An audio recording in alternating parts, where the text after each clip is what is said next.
I have nothing to comfort me, nor is there nothing to be gotten here but sickness and death. These are not the words of a famous general or king. They are the words of a forgotten colonist writing from the front lines of a war whose story has been largely misunderstood. This was a war that, in proportion to the population, was one of the most destructive conflicts in American history. For centuries, the popular story of this brutal war was one-sided, a simple tale told by its victors. But now, a scattered collection of surviving letters, some discovered long after they were written, acts as a time capsule, unsealing the secrets of a conflict that nearly shattered the American colonies before they even became a nation. This is the story of King Philip's War, told through the eyes of those who lived and died in it. History is often written in bold strokes of great men, decisive battles, and unshakable ideas. But the real truth of the past is much grainier, hidden in the whispers of ordinary people in their moments of terror, desperation, and surprising courage. For more than 3 centuries, the story of King Philip's War was mostly a simplified tale of heroic settlers against savage natives. It was a convenient narrative that justified conquest and papered over a far more complex and devastating reality. The war, which tore through New England from 1675 to the aftermath of to 1678, was a cataclysm. It laid waste to dozens of towns, shattered families, and killed a devastating number of people on both sides. Nearly 1 in 10 colonial men of military age, and an even greater catastrophic loss for the native peoples of New England, whose world was broken. But what if we could hear from them directly? What if we could read their mail? That's the promise of the letters that survive this conflict. Fragile pieces of paper that weathered centuries to give us a glimpse into the heart of the war. These aren't grand pronouncements from governors, but intimate, urgent, and often terrified messages. They are pleas for help, intelligence reports from the front lines, ransom notes for captives, and even defiant taunts left on smoldering ruins. What makes these documents so remarkable is the presence of Native American voices, written in English. Men like James Printer, a Nipmuc man who worked with missionaries at Harvard's Indian College, used the language of the colonists to negotiate, threaten, and explain his people's struggle.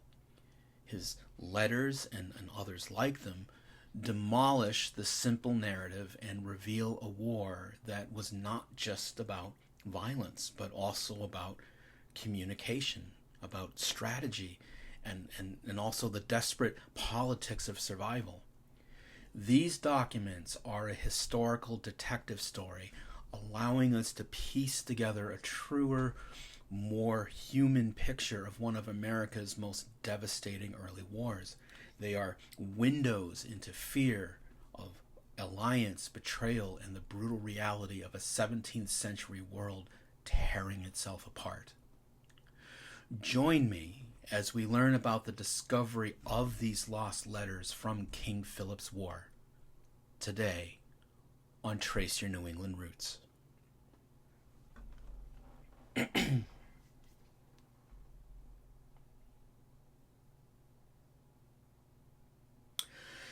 Hello, my friends. Welcome back. To understand how New England exploded with such breathtaking violence, we first have to understand the decades of uneasy coexistence that came before it. A relationship that was always fragile, full of misunderstanding and slowly worn down by the relentless pressure of colonial expansion. The year is 1670. It's been 50 years since the Mayflower landed at Plymouth. And in that time, the English have established a major foothold with over 50,000 colonists now living in dozens of towns across Massachusetts, Plymouth Colony, Connecticut, and Rhode Island. They are no longer a handful of starving pilgrims on the coast. They are a fast-growing society, hungry for land to build farms, raise cattle, and secure their vision of a city upon a hill. This expansion came at a direct cost to the land's original inhabitants, a diverse array of Algonquin-speaking people, including the Wampanoag, the Narragansett, the Nipmuc, and many others. For decades, a tense but functional relationship existed, though it was punctuated by violence like the Pequot War in the 1630s. The early alliance was brokered by figures like Massasoit, the great sachem of the Wampanoag, who had forged a partnership with the original Plymouth settlers. But by the 1670s, Massasoit was now gone, and his son Metacomet, whom the English called King Philip, had inherited a shrinking world. The English legal system was a constant source of friction. When colonial cattle trampled native cornfields, English courts offered little help. Land sales, based on concepts of ownership that were foreign to native leaders, steadily chipped away at their ancestral territories. And then adding another layer of complexity were the praying towns. These were roughly 14 communities established by missionaries like John Eliot, where Native Americans were encouraged to convert to Christianity and adopt English customs. For some, this was just a path to survival in a changing world, but for others, a profound betrayal of their culture and sovereignty.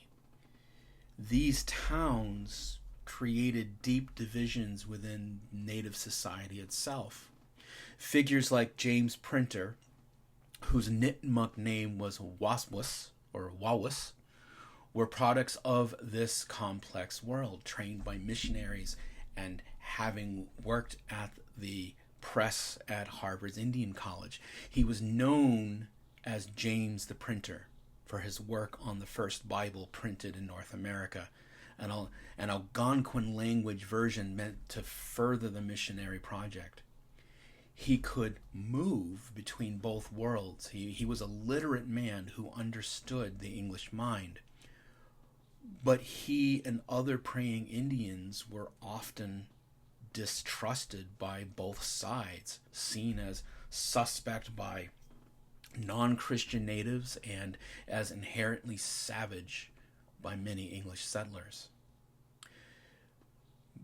Metacomet, as leader of the Wampanoag, found himself trapped. He was repeatedly summoned to colonial courts, forced to surrender weapons, and subjected to humiliating treaties that treated him not as a sovereign leader, but as a rebellious subject of the English king.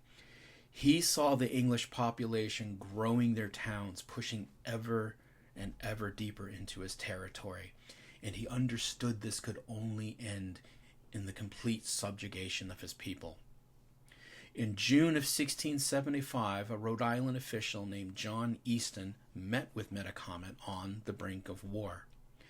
Easton recorded Metacomet's grievances, that the English legal system was biased, that their courts were unfair, and that their appetite for land was insatiable.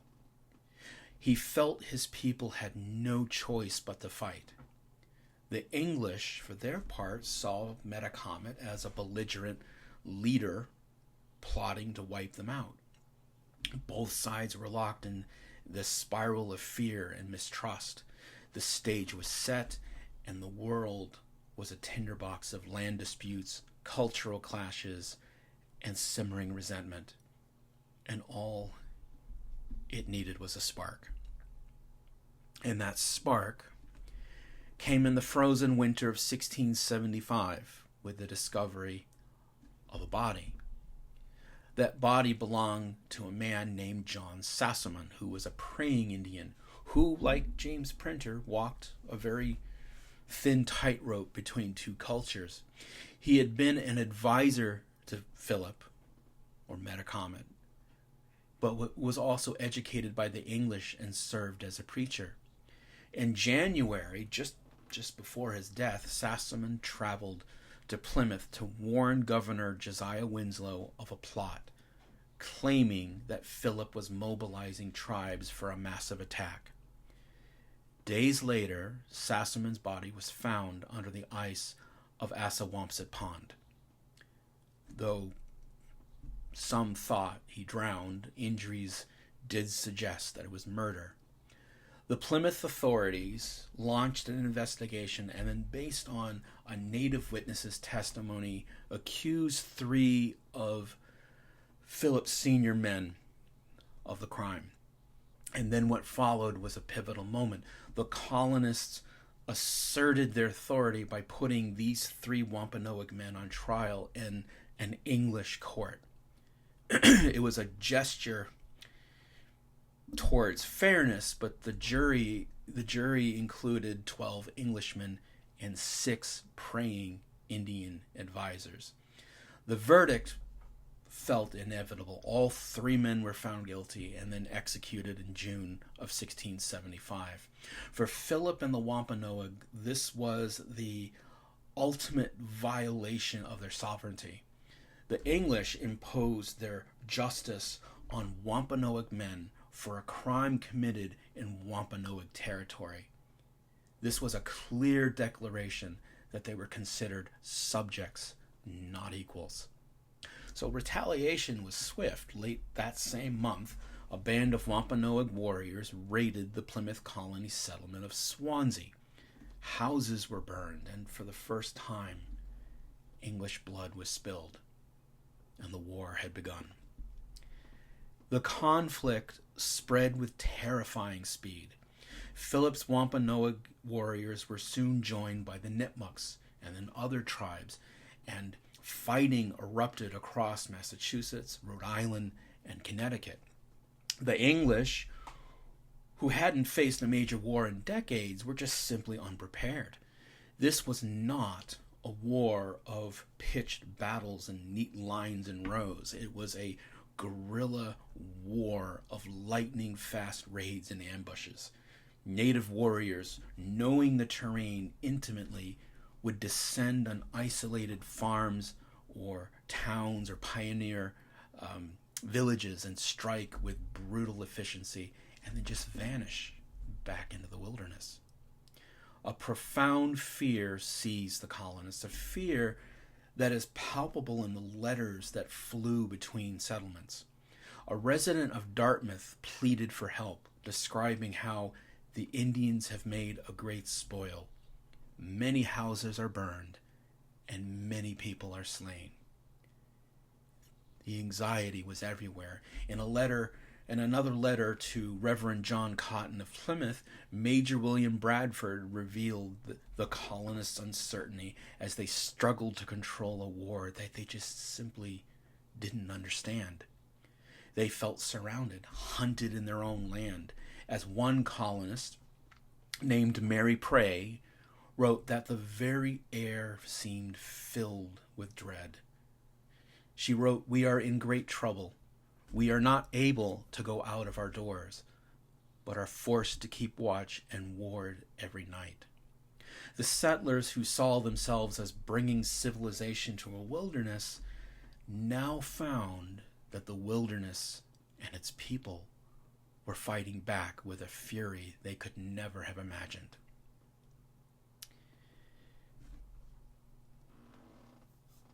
The autumn and winter of 1675 marked a descent into total war. The initial raids gave way to a wave of destruction that threatened the very existence of the New England colonies. More than half of the 90 or so English towns in the region were attacked, and about a dozen were completely annihilated, completely destroyed. The war now pulled in the powerful Narragansett tribe of Rhode Island. Though officially neutral, the Narragansett had given shelter to Wampanoag women and children, which was an act that the colonists saw as hostile. Fueled by fear and a desire for a decisive blow, the combined United Colonies made a fateful decision to launch a preemptive strike against the Narragansett in their main winter camp. And then what followed in December 1675 is known today as the Great Swamp Fight. A colonial army of over 1,000 men marched through the bitter cold and heaping snow to a massive fortified Narragansett village in a frozen swamp in present-day South Kingstown, Rhode Island. The attack was a brutal success. They breached the fort's defenses, so they set the village ablaze. It was an act of horrific carnage. Casualty estimates vary here, but it is believed that hundreds of Narragansett were killed. Not just warriors, but women, children, and elders trapped in the burning longhouses. The colonists suffered heavy casualties too. But for the Narragansett, it was a disaster that destroyed their winter supplies and forced the survivors into the war on Philip's side. It's in this escalating chaos that the voice of James Printer, this Nipmuc scribe, emerges. Having left the English world, he joined the native forces, using his literacy as a weapon. In February 1676, after an attack on the town of Medfield, a letter was found on a bridge post. While unsigned, many historians believe its defiant style points to James the Printer. The note was a piece of psychological warfare designed to strike at the colonial mindset. It argued that the English had provoked the war through injustice. It then delivered a chillingly astute analysis of what each side had to lose. The note taunted the colonists, pointing out that native fighters had little left to lose but their very lives. The English, however, had everything to lose. They stood to lose their homes, their barns, their cattle, and the entire material world they had built. This letter is a profound document. It shows the native resistance was not a mindless rampage. It was driven by a sharp political and strategic awareness. The author understood the colonist psychology, their deep attachment to property, and he used it as a weapon. This period also saw the widespread practice of taking captives, which became central to this war's terror. For native forces, captives could be ransomed for money and supplies. For the colonists, it was a fate worse than death to them. It was a terrifying journey into what they saw as the wilderness. The most famous of these captives I covered in a recent video, who was Mary Rowlandson, a minister's wife from Lancaster. Her capture in February 1676 would become the basis for one of colonial America's first bestsellers. And on a cold morning, a massive force of warriors descended on her town.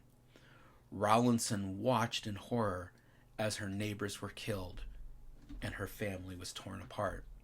In her very own words, she writes, "It was a solemn sight to see so many Christians lying in their blood, like a company of sheep torn by wolves." Wounded, Mary and her surviving children were taken captive. beginning an 11-week odyssey that would bring her face to face with the very people that her society had demonized. Mary Rowlandson's captivity provides an unparalleled window into the inner world of the Native resistance. Far from a disorganized mob, she actually found a mobile, multi-tribal community, which included warriors, families, and leaders like Philip himself. Her account, although while filtered through her Puritan faith, describes her captors with surprising complexity. She writes of cruelty, but she also writes of unexpected kindness. Most significantly, Rowlandson's journey reveals that the war was not just being fought with muskets, but also with words, and with paper, and with ink. The negotiation for her release became a complex diplomatic affair, and at its center was again James Printer. Acting as a scribe for the Nipmuc leaders, Printer penned letters to the Colonial Council in Boston to broker her ransom. These letters are extraordinary. They're a blend of both formal negotiation, political maneuvering, and in addition, subtle threats. In one such letter, he communicates the Sachem's demand of £20 for Rowlandson's return. The very act of his correspondence is remarkable. Here was a brutal war, yet a channel of communication remained open, managed on the native side by a man who had once set the type for the colonists' Holy Bible. The letters show that for native leaders, warfare and diplomacy were two sides of the very same struggle for survival. However, the native alliance, so formidable in 1675, began to fracture in the spring and summer of 1676. The relentless fighting and destruction of their food stores led to widespread starvation. The English also adapted their tactics, enlisting other tribes like the Mohegans and the Pequots, who served as invaluable scouts, and most devastatingly, they began to exploit divisions within the native resistance itself. And this is where the role of praying Indians becomes tragically complex. While many were interred on Deer Island under horrific conditions where hundreds died, the English eventually recognized their potential value. They offered amnesty and rewards to those of them who would turn against Philip. Some native men, like Job Nasutan, became a critical guide and fought for the English. Even James Printer, likely seeing the native cause was failing, eventually secured his own pardon and returned to the English world. This strategy of turning native against native proved brutally effective. Facing starvation and betrayal, the unified front just collapsed.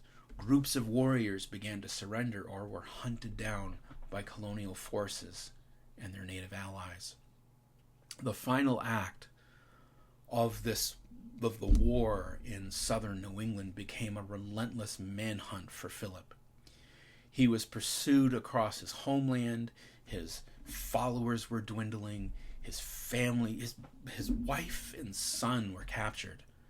But on August 12, 1676, betrayed by an informant, he was cornered in a swamp near Mount Hope, Rhode Island. He was shot and killed by another native man allied with the English. The colonial commander ordered that his body was to be quartered and his head mounted at a pike at Plymouth. It would remain there for more than 2 decades, a grisly symbol of the colonists' total victory. Philip's death effectively ended the war in southern New England, though related fighting did continue in the north until 1678. The consequences were apocalyptic, reshaping the region forever. For the colonists, that the cost was staggering. 12 towns had been utterly destroyed, and the economy was in ruins. Nearly 5 to 10% of the English population had been killed. Proportionately, it was one of the bloodiest wars in American history. But for the native peoples of southern New England, it was an almost unimaginable catastrophe. Their losses were far greater, with estimates of at least 3,000 to 4,000 people killed in the fighting, plus many more lost to starvation and disease. For the survivors, the end of the war brought a new horror, and that was enslavement. Viewing the defeated not as prisoners of war, but as traitors, the English sold thousands of them into a life of brutal bondage, both in New England and on sugar plantations in the West Indies and elsewhere. This included Philip's own wife and 9-year-old son. Leaders who surrendered, they were often executed. The remaining native population saw their political autonomy just shattered, and their land almost entirely lost, and they were confined to small reservations. The war succeeded in breaking their power as independent nations in southern New England. This devastating outcome hardened the racial boundaries between the English and the Native Americans. The earlier, more complex relationships were largely replaced by a very rigid system of segregation and subordination. The war created a poisonous legacy of hatred and mistrust that would just linger for generations. For the colonists, their costly victory reaffirmed their sense of divine mission, that they interpreted their survival as a sign from God, a sign of God's favor, and that the war's narrative was quickly cemented in books like Mary Rowlandson's, framing the conflict as a righteous struggle against demonic savages. A version of events that would dominate American memory for centuries, distorting the native perspective.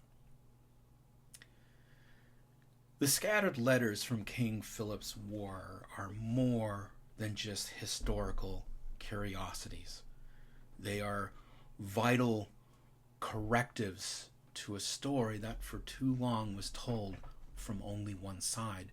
They force us to look past the simple myths and see the human faces of the conflict. In the desperate pleas of a besieged colonist, we feel the raw terror that gripped the settlements. In the defiant taunts likely penned by James Printer, we hear the voice of a people refusing to be vanquished, using the colonists' own tools to articulate their rage. And in the ransom notes for Mary Rowlandson, we see a complex world of negotiation existing alongside brutal violence. These fragile documents unseal the secrets of this formative war by restoring its complexity. They show us it wasn't a simple clash between civilization and savagery, but a tragic collision of two worlds, a war of profound loss for everyone involved. This reminds us that history is never truly buried. If we listen closely, the voices of the past and all their pain and all their courage and complexity can still speak to us today. If you found this exploration into America's hidden history compelling, please subscribe and like this video and hype the video so that we can continue to unearth these forgotten stories. Now, I want to hear from you. What other buried chapters of history should we uncover next? Let me know in the comments below. And for those who want to go even deeper, I invite you to join my community over on Substack for more research, bonus content, and discussions like this. Thanks for watching. Until next time, this is Eric with Trace Your New England Roots, where history starts with your family.